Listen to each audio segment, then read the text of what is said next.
It is over for Donald Trump. And if you don't believe me, ask a MAGA Republican. Ask a MAGA Republican like Marjorie Taylor Greene and Thomas Massie in Congress, currently calling out Donald Trump and holding him accountable for his Epstein scandal. Ask a MAGA Republican contributing to Donald Trump's historically low popularity. And ask a MAGA Republican on Donald Trump's safe space, Truth Social, where he is being ripped to shreds tonight after a post he made around this Epstein scandal has completely backfired. We are going to get into it all, and I promise you, you're going to enjoy it. But before we do, if I could quickly ask you to leave a like on this video, and if you haven't already and you enjoy our channel, to hit that subscribe button because it goes a long way in supporting our work. Now, before we get into the post Trump made and why MAGA is turning on him and it is so badly backfiring, I want to start with two Democrats who called out Trump over Epstein. That's Jasmine Crockett and Gavin Newsom.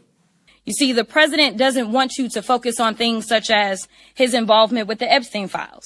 You see, the president doesn't want you to focus on things that he promised on the campaign trail, such as to lower costs for the American people. The president doesn't want you to focus on his failed secretary of HHS and the fact that we know almost 100 children thus far have died from something like measles.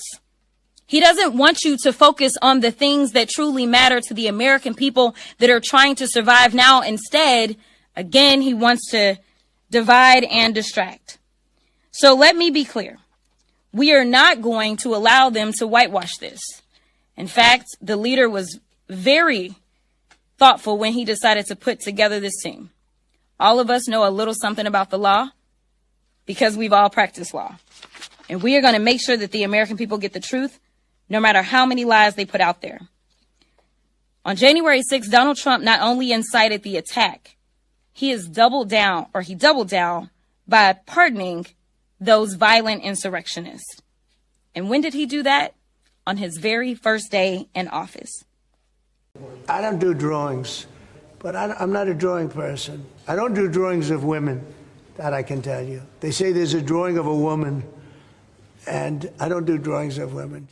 Powerful words from Jasmine Crockett and a very powerful video there from Gavin Newsom. The trolling from the Newsom Twitter accounts really has not ceased. But this is a hysterical argument to me. It's laughable, even though it is accompanied a disgusting defense of Donald Trump. But to suggest that your gotcha, your retort, your cover-up of your relationship with Jeffrey Epstein is to say, well, I don't draw photos, is laughable to me. That is how Donald Trump and Carolyn Levitt are trying to spin this all, saying, that's not Donald Trump's signature. It only looks exactly like it and was signed by him. Nice try, liberal. And this defense extended farther than just the lies of Caroline Levitt. It's also Eric Trump right here before we get the MAGA reaction to this disastrous day for Trump. In the world, but Mike Johnson is like walking back. Last week he said, he was an FBI asset in the whole prosecution of this. Then he tried to walk it back. So this is like the dumbest thing in the world. I can tell you my father does not sketch out cartoon drawings. I mean, it's insane. Not to mention Epstein's lawyer said he asked specifically about Donald Trump, and Donald Trump never once came up, and there was no correlation. And it's ironic, given that my father was the very guy that threw him out of the club because he thought he was a scumbag. My father's intuition was actually incredibly right. But I always say this, and I think it has to be reiterated again and again and again. If you are a Republican, Donald Trump, especially J.D. Vance, Carolyn Levitt, Eric Trump, obviously, they think you're stupid. They think you're gullible. They think you'll buy any of their BS as long as they serve it to you with a wink, a nod, and a smile. They think that you are an idiot. And largely, yeah, MAGA is stupid. They fall for it all. But this is a unique exception where that is not the case. Donald Trump said he was suing Rupert Murdoch because this letter didn't exist. Now we have the letter. He says the signature is not his, but it matches every signature recently and from that same time period. Donald Trump has photos nonstop coming out of him and Epstein laughing about buying women from each other. That's one of the photos in the Wall Street Journal piece today, is Epstein with a check from Trump. And it says that it's for Trump buying a girl from him because Epstein was done with her. Is that because of her age? Because they use them in whatever perverted and disgusting way that they describe that? It is disgusting what is happening right now, and it's why Trump took to Truth Social to try to distract, and MAGA was having it. Donald Trump, for no reason whatsoever, wrote on Truth Social, "Congratulations to Nick Bosa on an unbelievable play in the San Francisco 49ers win over Seattle. He was born to be a star, President DJT." The responses were swift and they were mean, with one MAGA user of Truth Social writing, "Child predator." Another with a meme saying, "Drip, drip, drip, release your pals' unredacted files now." The final and worst post of them all that we're going to check out was, "Shut up, you disgusting pedophile. We voted for you. Our family will never vote Republican again." The door is being closed on Donald Trump and some of his most loyal supporters. Now, I am not going to say, I would never say, that the cult will finally come out of it because of this. It's not going to happen.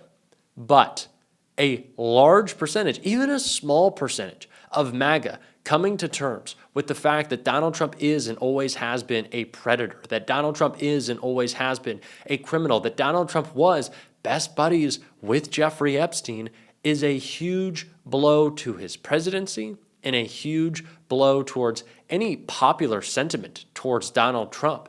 This is the inescapable scandal that they will never be able to get away from. And the big problem that Trump deals with now is not even just him. It is Congress. We know that Donald Trump doesn't care about what happens to anyone besides himself, right? But he does need MAGA to maintain a majority in the House and the Senate if he wants to continue on his authoritarian run. If he wants to try to steal another term as president, he needs that control of Congress. That's not happening right now. At the current rate of things, even if Donald Trump tries to steal and successfully steals 20 seats in the midterms, they're going to get blown out by such historic margins. That won't be enough. And so Donald Trump right now is worried about the discharge petition from Thomas Massie and Ro Khanna that would have every single member of the House of Representatives vote on an up or down vote if they want to release the Epstein files. Now you tell me, does Donald Trump want any of those Republicans saying that they're willing to release the Epstein files? Of course not. So we're going to see almost every Republican in Congress, with the exception of a select few, say, no, we're not releasing these files. And this politically toxic issue will latch onto the already politically toxic party that is the GOP and sink them in the midterms, effectively ending Donald Trump's term as president. That is a brutal, irrecoverable blow, and that is what he is staring down. And we know that because the polling just keeps getting worse. Say free! You say BC! Free!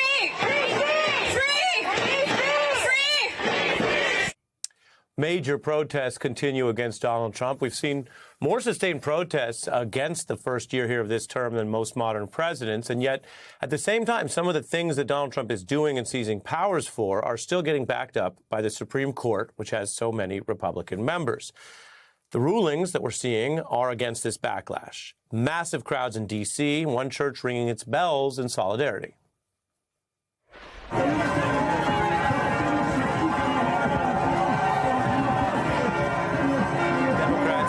Sit-in, meanwhile, in Missouri at the Capitol, at the U.S. Open, Donald Trump attended, the first president to do so in over 20 years, and there was clearly a mixed reaction that included audible boos.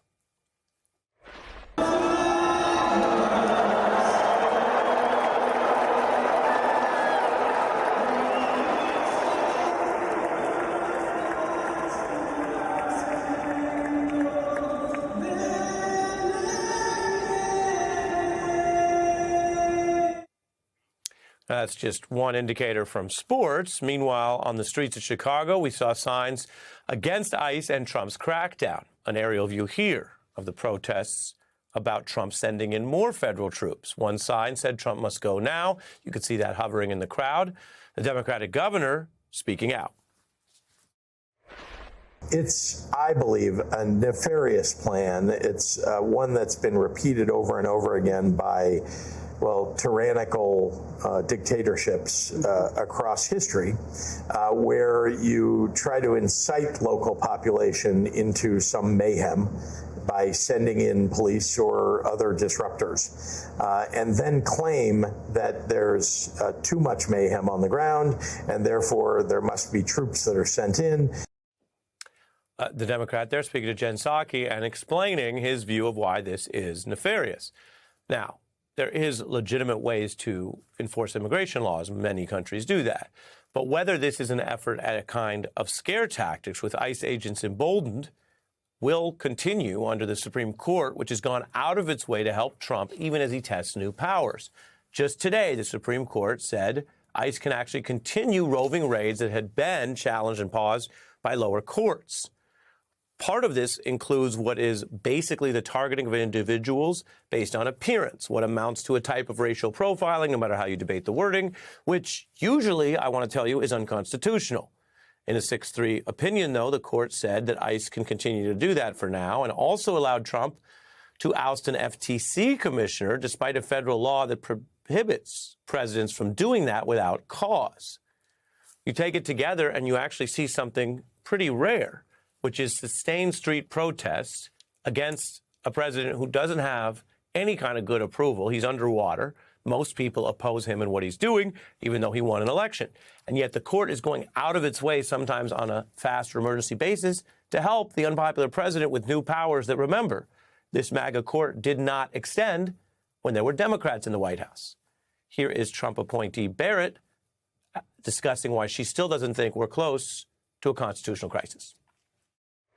How will we know if we're in a constitutional crisis as American citizens? Like, what would that look like? Well, look, I think the Constitution is alive and well. And I think that I don't know what a constitutional crisis would look like. I don't think that we are currently in a constitutional crisis. Justices are known more for their writing than speaking extemporaneously, and that's perfectly fine. As a matter of rhetoric, if you don't know what something looks like, then how would you know if you're in it? And maybe we should all be pretty concerned about how to define the constitutional crisis if it comes so we can face it. It would certainly involve a president openly agitating to stay in office past their constitutional limits. Democrats have a unique opportunity, not just to defeat Donald Trump in the midterms, but change the way that people perceive us on so many policies, on crime, on immigration, on the issue of affordability, the defining issue of the last election. We can talk about Donald Trump's failures, talk about our policy goals, not just make this a referendum on Trump, but give an aspirational view of what Democrats can be. That is what candidates like Graham Plattner in Maine, Abdul El-Sayed in Michigan are doing right now. And that's exactly what we need more Democrats doing across the country. We're going to continue to cover that on this show. If you want to support that, as always, you can hit that subscribe button, leave a like on this video, and if you stuck around to the end, drop a blue heart in the comments. And until next time, I'll see you soon.